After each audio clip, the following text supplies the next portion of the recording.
তা আসসালামু আলাইকুম আসসালি ভিয়াস। আজকে আপনাদের দেখাবো যে স্টিক আইসি দিয়ে এমপ্লিফায়ার কতটা ভালো বাজে, কিভাবে বানিয়েছি সেটাই আপনাদেরকে আজকে দেখাবো। চলুন দেখাই।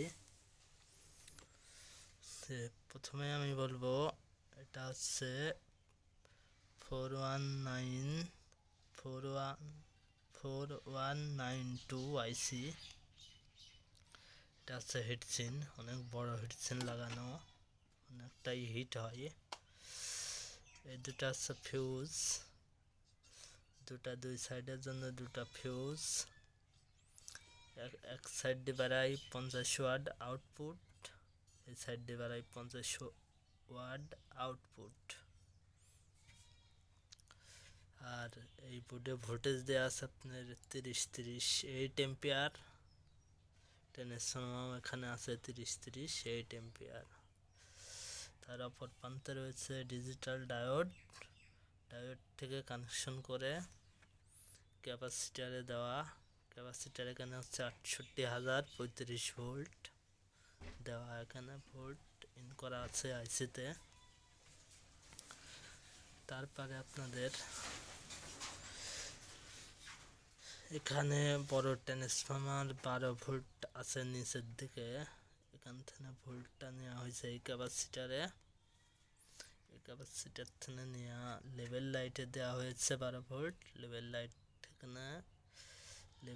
থেকে এই জায়গায় থেকে 12 ভোল্ট দিয়ে আবার বেস্টনে দেওয়া হয়েছে 12 ভোল্ট। তারপরে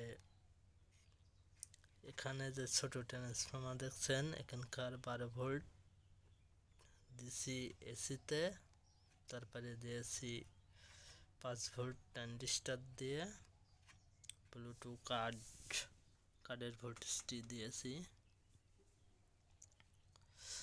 তারপরে এখানে আছে ইনপুট কটের লাইন, এখানে কার্ডের 5 ভোল্টের সুইচ সিস্টেম। তারপরে এখানে আছে এসি ফিউজ একটা, তারপরে পাওয়ার সুইচ যেটা সামনে থেকে খুব সুন্দর দেখায়। এটা এই হচ্ছে অ্যাম্প্লিফায়ারের সিস্টেম।